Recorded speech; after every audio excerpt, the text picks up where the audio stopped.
Jadi kalau mau adil, ya sekali lagi pada Pak Fadlizon dan juga Pak Presiden, saya sebagai ahli waris dari Sunan Gunung Jati dan Cakrabuana menginginkan keadilan dari negara, yaitu apa? Udah tidak ada ketiganya mengurus keraton.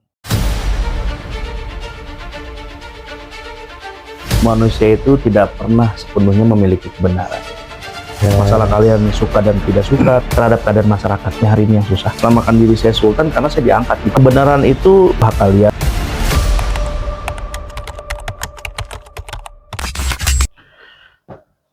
Kita hidup dalam lintasan waktu yang berbeda. Masa lalu, hari ini, dan masa depan. Setiap ruang dan waktu, manusia membentuk pola pertanyaan dan pertanyaan. Apakah itu kebenaran? Dan apakah itu sebuah ketidakjelasan? Oke viewers, di hari ini kita akan menanyakan apa arti sebuah kebenaran dalam tempo, ruang, dan waktu. Kembali lagi di Tanya Sultan. Ya, Assalamualaikum warahmatullahi wabarakatuh. Mama Sultan, apa kabar hari ini Mama? Alhamdulillah baik. Waduh, Mama nih makin cerah terus ya. Alhamdulillah. Alhamdulillah, Mak. Ya. Izin, Mak, kami bertanya nih, Mak. Ini banyak viewers ini bertanya polemik-polemik yang terjadi di masa sekarang nih, Mak ya, mengenai fakta-fakta sejarah. Terus juga kan tokoh-tokoh besar di seluruh dunia ini, Mak, di masa lalu ya, Mak, yang benar-benar memperjuangkan arti sebuah kebenaran, bahkan dibikin, dibelokkan atau mungkin tidak dipercaya, Mak. Ya, contohnya misalnya Nikola Tesla, terus juga Galileo, sehingga akhirnya ada tokoh yang paling berpengaruh di masanya, yaitu Rasulullah SAW. Sampai sekarang pun kita mengikutinya, Mak. Nah, ini, Mak, di konteks hari ini juga, kita juga melihat yang namanya tokoh yang sekarang sudah nggak ada ya, Mak. Mungkin viewers juga pasti mengenal yang namanya Lord Rangga, Mak. Nah, dulu dengan dia memberikan sebuah informasi dari pandangan dia adalah edukasi, yang kita banyak sekali mengatakan, apaan sih gitu, halu, ya kan? Terus bahkan tokoh-tokoh yang pada waktu itu yang mungkin apple to apple atau mungkin merasa lebih tinggi, mengetawakan. Tapi ternyata sekarang ini akhirnya banyak terungkap, oh ya, ada betulnya juga ya, Mak, gitu. Ada betul juga ya. Nah, pandangan Mama gimana? Dan di tokoh yang sekarang nih, Mak, yang sekarang lagi yang heboh juga kan, ada juga tokoh bernama Dharma Pongrekun, Mak. Ini kan dia lagi membahas kondisi-kondisi zaman sekarang, sampai mengenai permasalahan elit global, permasalahan globalisasi, geopolitik, dan bagaimana membentuk nih, Mak, kesadaran setiap kita nih warga masyarakat di seluruh Nusantara ya, Mak, di NKRI, khusus juga di wilayah Kesultanan Mama di Cirebon ya, Mak. Ini bagaimana, Mak, menanggapinya, Mak? Ya, sebenarnya memang ini yang terjadi fenomena sekarang ini. Ya, kita tadi Ninda Sandi bilang bahwa banyak tokoh-tokoh yang dulu itu sangat visioner sekali ya, yang dianggap saat itu juga mungkin halu lah, atau apa ya kan, kayak Galileo Galilei kan ketika dia bilang bahwa bumi itu dia mengelilingi matahari kan gitu. Yang sampai hari ini kan kenyataannya semua para ilmuwan mengiyakan kan gitu ya. Terus ada juga yang Albert Einstein yang dianggap halu juga, liar, terbukti dalam teknologi modern. Betul. Ya. Dan juga kalau di Nusantara itu ada almarhum Lord Rangga yang dia mengatakan tentang Sundaland lah, tentang keberadaan kerajaan kesultanan, eksistensinya, yang sampai hari ini publik akhirnya setelah beliau nggak ada, semuanya meyakini bahwa iya ya, apa yang disampaikan benar. Dan sekarang hari ini ada satu tokoh, yaitu Jenderal Dharma yang mengungkap tentang ini loh yang akan terjadi, ini saat ini yang dilema yang terjadi. Saya pikir inilah orang-orang hebat yang mempunyai kelebihan yang orang lain di mana mungkin belum bisa menangkap ya, Sehingga kalau Mama pikir bahwa ini merupakan salah satu anugerah yang diberikan oleh Maha Kuasa dan juga oleh leluhurnya masing-masing, bagaimana pemikiran itu bisa insight di pemikirannya, dan sehingga bisa menciptakan ataupun menggambarkan sesuatu yang belum terjadi kan. Ya kan mungkin bukan cuman mereka, ya kan apa yang diperjuangkan oleh saya pribadi sendiri kan. Ya. Betul, Dianggapnya kita dihalu gitu kan dengan dengan apa namanya halu ketahtaan segala macam. Padahal hari ini kita ini bukan berbicara tentang cuman hanya tahta kita yang diributin, urusan dunia kan gitu. Pada hal-hal yang kecil ya. Tapi bagaimana hari ini kita berpikir ada sebuah marwah yang harus kita perjuangkan. Nah, saya sih berpikir gini, apakah semua kebenaran ini yang hari ini terucap itu bisa dipatahkan di masa depan? Ya kita nggak pernah tahu di masa depan itu terjadi apa. Tetapi ketika hari ini ada pemikiran tentang sesuatu hal yang akan terjadi di masa depan, minimal orang-orang yang mendengar itu bisa berpikir, satu, mengantisipasi, kedua, persiapan menghadapi kan gitu ketika hal tersebut atau cara pandangan tersebut dianggap benar kan gitu. Karena juga itu sangat mungkin terjadi karena beberapa tokoh-tokoh yang dianggap halu dan semua terbukti gitu ketika masuk kepada eranya dan apa yang disampaikan beliau-beliau terdahulu ternyata terbukti penelitian pandangan-pandangan itu. Nah, saya pikir sekarang situasinya sudah modern ya, ya. Karena hari ini kan bukan karena kebenaran yang berubah gitu, tapi karena pemahaman manusia terus berkembang. Jadi saya pikir di eranya itu teknologi terus berkembang. Nah, pastinya pemikiran juga sebagai manusia ini juga berkembang. Inovasi yang akan keluar pun dari orang-orang yang terpilih ini pun pastinya berbeda-beda, tergantung dari masanya kan gitu. Tinggal yang menerima informasi ini mau menerima dengan bijak nggak, mau menerima dengan baik nggak informasi tersebut nih. Jangan langsung menjas, halu, ya kan gitu. Lalu bisa dilihat juga mana sisi positifnya dan juga negatifnya atas informasi yang tersampaikan itu tadi. Ya kita berbicara mengenai kemarin di PRC itu tentang bagaimana kita memperkuat kedaulatan NKRI. Ini ya lagi kan? Ramai dibincangkan, Mak. Dan dipertanyakan oleh viewers juga yang ada di seluruh Indonesia nih. Kita kan hari ini kan bagaimana Mama sebagai bangsawan Cirebon, salah satu yang mewakili Kesultanan Cirebon, melihat bahwa ada hak yang harus diperjuangkan. Ini kan harus juga kita sampaikan. Lalu ketika kita melihat ada sesuatu hal permasalahan yang tertinggal di masa lalu, yang belum selesai, dan ini harus segera kita beresin, agar masa depan nanti, ya kan gitu, negara kita ini tidak diacak-acak, diporak-porandakan lagi. Gitu. Nah, cukup perjalanan 350 tahun, kita ini jadi pelajaran ya. Betul, kita ini diacak-acak oleh sebuah kepentingan elit global, dengan bahasanya mereka sih nggak menjajah gitu ya narasi mereka, tapi kenyataan kita merasa dijajah gitu ya dengan manajemennya VOC, dengan menjadi Hindia Belanda, dengan semua wilayah diatur dengan manajemennya ala mereka, lalu undang-undangnya pun pakai undang-undang mereka, kan tanpa tidak sadari bahwa itu dijajah kita. Nah, maksud saya inilah menjadi sebuah pembelajaran masa lalu bahwa Indonesia ke depannya ini jangan sampai itu terjadi lagi. Ya, betul. Kelemahan-kelemahan yang terjadi di negara kita ini itu harus segera kita benahin dan kita tutupin.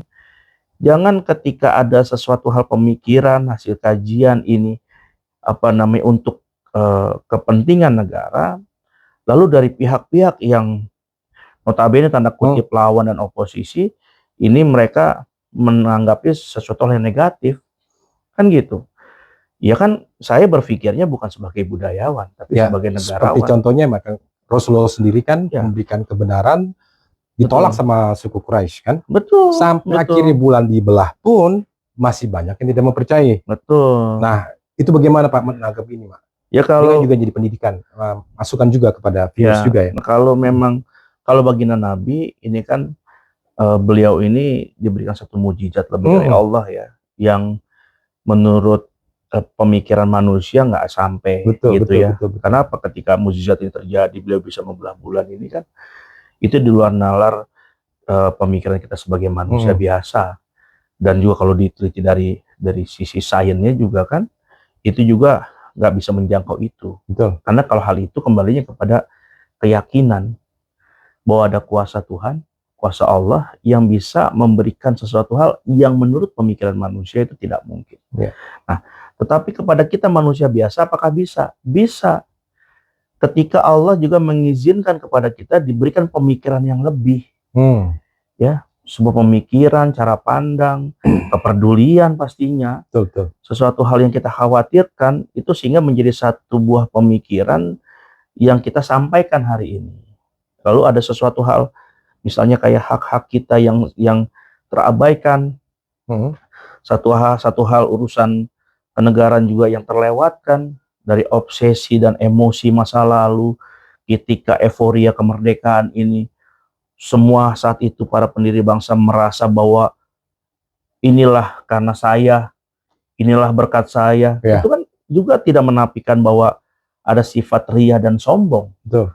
Para pendiri bangsa saat itu, sehingga dengan emosinya yang menggebu-gebu, dengan kalau bahasa lainnya adalah kondisional saat itu, sehingga mereka luput kepada hal-hal yang harus mereka selesaikan secara hukum administrasi dan hukum tata negaranya, dan itu harus diakui. Ya, secara hukum kan juga gitu. Yang namanya kepastian itu kan yang positif ya. Betul. Itu kan de facto and de jure ya, Mas. Ya, betul. Berarti mereka kan melakukan deklarasi itu dengan de factonya. Ini buru-buru. Mereka cuma proklamasi kan, tidak deklarasi kan gitu. Dan yang berikutnya berarti ada yang kurang lengkap, yaitu de jurenya tadi, legal standingnya, secara hukumnya. Nah sekarang ini kan yang mau sampaikan itu ada sesuatu hal yang kurang nih. Karena saya berbicara bukan sebagai oposisi, bukan, tapi sebagai negarawan yang sampai hari ini secara undang-undang kami tetap dilindungi. Betul.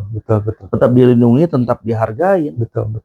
Ya kan, walaupun dalam pemegang kekuasaan administrasi kami tidak mempunyai kekuasaan administrasi, tapi secara keberadaan, ya, secara keberadaan, eksistensi kami, hubungan emosional kami terhadap masyarakat kami, ini kan tetap ada dan tetap dilindungi oleh negara loh. Bukannya kita ini memaksakan kehendak mentang-mentang, tidak, ya kan? Seperti Undang-Undang Dasar 1945 pasal 18B ayat 2. Dalam UU PA 60 pasal 3 dan 5 pun diatur.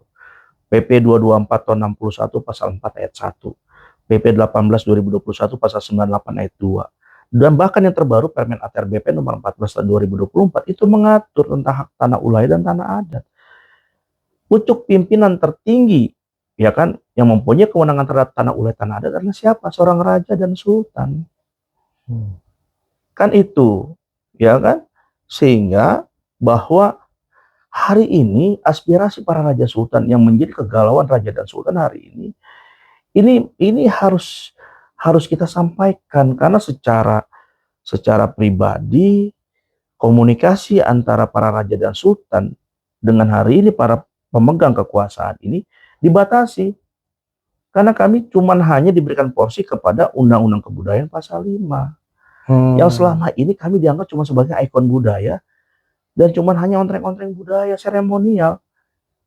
Dan hari ini kita muncul Dewan Adat Nasional Republik Indonesia, marwahnya yang diciptakan oleh para pendiri bangsa, ya, bahwa inilah seyogyanya para raja sultan dalam pemikiran ke depannya, bagaimana kita sama-sama sebagai negarawan hari ini. Pak Presiden Prabowo sebagai negarawan yang hari ini memegang kekuasaan pimpinan administrasi negara Indonesia. Ya. Saya sebagai sultan adalah petinggi ataupun negarawan, pemimpin dari sebuah negara historis. Ya, negara awal yang hari ini kewajiban saya adalah tetap bagaimana saya menjaga, melindungi rakyat saya. Ini Maya, ini saya sebanyak hidup saya nih Maya, saya keliling, ini jarang loh ada pemikiran seorang sultan ya Mbak, seperti ini gitu, apalagi siap untuk dikonfrontir ataupun dibicarakan, bahkan kalau bisa dibilang dipublikasikan Mbak. Ini luar biasa loh Mas sebenarnya. Nah, tanggapan Mama nih Mak, bagi orang-orang yang misalnya mungkin tidak sependapat dengan Mama, Iya. atau mungkin dari elit-elit politik yang mungkin bukan suatu hal yang harus diurgensikan gitu lah, Pak. Ini bagaimana pandangan Mama? Apakah mereka ini punya kepentingan sehingga akhirnya sebenarnya ya dari pemikiran Mama ini kan sangat menguntungkan buat negara. Iya. Apalagi dengan kondisi zaman yang ada sekarang ini, dengan banyak hal yang terjadi yang akhirnya banyak yang terrealisasi ya, Mak, dari pemikiran Lord Rangga, dari pemikiran Pong Rekun, banyak kan masyarakat resah nih, Mak. Ya kan? Makanya di sini kan Mama memberikan sebuah solusi, yaitu kedaulatan. Apalagi yang pertama tadi administrasi ya, Mak. Nah, apa yang Mama harapkan nih? Tujuan Mama sebenarnya nih dari ini semua apa? Mungkin dari viewers pengen tahu nih. From your bottom heart, Mak. Dari lubuk hati yang paling dalam, apa yang Mama harapkan dan inginkan untuk supaya akhirnya pemerintah, seluruh jajaran, bahkan masyarakat, semua bisa akhirnya, maksudnya Kanjeng Sinuwun Sultan Saputjerebon ini loh. Iya. Itu loh, Mak. Ya, saya ingin memberikan kesadaran dulu kepada semuanya, para seluruh bangsawan di Nusantara. Ya. Ketika mereka menyadari bahwa dirinya merupakan bagian dari historis dari bangsawan Nusantara, ya, terlepas itu dari kesultanan atau kerajaan apapun di Nusantara, ya. Even kalian ini adalah bukan seorang raja dan sultan, ketika kalian merasa hari ini sebagai bagian darah bangsawan, maka suka dan tidak suka, kalian mempunyai kewajiban hari ini untuk melanjutkan perjuangan para leluhur dahulu, yang sebagaimana dulu para pangeran, para pinangeran ini mengawal dan menjaga rakyatnya menuju kesejahteraan dan kemakmuran. Itu menjadi dasar dulu. Bukan kita ini merasa hebat, kita pangeran, radennya, daengnya, ataupun kita datuknya. Bukan itu, atau rajanya, atau sultannya. Karena harus kita pahami sekarang, status bangsawan kita, kayak sultan dan raja, pangeran, raden, datu, dan juga daeng lah, atau apa gitu ya. Ini kan tidak laku juga di Bank Jabar. Betul. Benar gak sih? Ya, betul. Kecuali kalau status sultan dari Bank Jabar pinjamannya 2 miliar. Pangeran cuma 50 juta. Nih yang sultan mulai sombong. Ya gak? Ya, ini yang menjadi pertanyaan viewers juga gini. Iya. Apakah nih Mama Sultan berbicara gini muncul di publik, apakah ada suatu permintaan kayak tadi bilang mungkin dana APBN tadi kan ya, Ma? Atau mungkin ada dana yang namanya revitalisasi. Kan sebenarnya Mama tidak meminta itu. Enggak, sekarang betul ya? Betul, tidak. Mama tidak meminta itu. Kan gini, contoh lah, Keraton Kasepuhan yang hari ini konflik, yang hari ini dikuasai oleh vendor lah, Pengelola Cagar Budaya yang bukan bagian dari Sunan Gunung Jati, ya kan? Nah, mereka ini kan menerima PBN itu, ini kan karena apa? Karena peninggalan leluhur kita sudah diserahkan kepada negara oleh mereka, menjadi aset negara. Kewajiban negara membiayai sebuah peninggalan heritage yang ditinggal dari historis, kan begitu? Ya. Sehingga dikucurkan dana. Betul. Nah, dana ini kan juga kenapa Mama tidak minta, tidak menuntut, ya kan begitu. Hanya saya meminta diaudit aja deh, takut ada penyalahgunaan, kan begitu. Tapi saya nggak minta bagian. Oh iyalah, kita kan anti korupsi. Betul. Karena dalam LPJ-nya itu tidak boleh dalam anggaran itu beli beras, beli daging, beli sayur untuk makan sultan dan keluarga. Apalagi buat beli mobil. Oh jadi gitu, Mak? Iya, tapi kan kenyataannya ini seolah-olah duit ini menjadi duit yang hadiah dari negara bisa dibagi-bagi. Oh, ini yang menjadi sebuah kebenaran dan edukasi ke masyarakat ya, ke viewers. Mereka pikir kalau APBN itu pasti dapat duit, wah buat seneng-seneng nih raja-raja sultannya, ternyata tidak. Tidak bisa. Karena apa? Karena semua ada aturannya. Betul. Itu adalah uang pemeliharaan plus juga untuk kegiatan tradisi budaya. Hanya untuk itu. Betul. Jadi buat makan nggak boleh, Mak? Nggak boleh. Buat minum? Nggak boleh. Buat nongkrong? Kurang 10.000 ditagih sama ya Allah. Benar, Mak? Kalau selisih kan kasihan yang sekretaris bendahara nyocokin kwitansi. Iya benar. Oh itu. Jadi dalam hal ini bahwa apa sih mulianya kita sebagai sultan hari ini merasa bangga terima APBN? Enggak, makanya mau begini. Kemarin surat kita terakhir kepada Pak Fadlizon meminta. Ya. Kalau pemerintah nggak bisa adil, ya kan gitu, nggak bisa adil, ya kan, ataupun nggak bisa melihat sebuah kebenaran dalam sebuah konflik, kan harusnya kalau Kasepuhan ini kan bukan urusan internal. Ya, ini kan urusan antara yang Zuria dengan yang bukan Zuria. Ya. Even mereka nggak ngaku turunan Senok kan gitu, tapi Senoknya ngakuin mereka, kan bingung mereka. Nah, ini dia nih. Kita punya data aja kan ya. Tapi Iya, betul. Oke lah, kalau pemerintah ini mau sikap adil, ya, semuanya berkonflik, tidak ngurusin keraton. Terus tidak kubu Raharjo, tidak kubu Lukman, tidak juga kubu Mama. Terus siapa yang ngurus, Mak? Biar semua jalan negara yang mengurus. Di dalamnya itu adalah ASN, di dalamnya itu yang jaga Satpol PP. Jadi nggak ada lagi orang yang jaga sumur, ngebisnisin air sumur infaknya 500 sampai 2 juta. Oh, jadi ada bisnis itu, Mak? Itu yang terjadi, itu rumor yang tersebar di masyarakat sudah nggak aneh. Oke. Bahkan warga di Desa Nusa Heram pun ada waktu itu ke sana itu diminta itu juga. Infaknya kurang lebih 500 sampai 2 juta.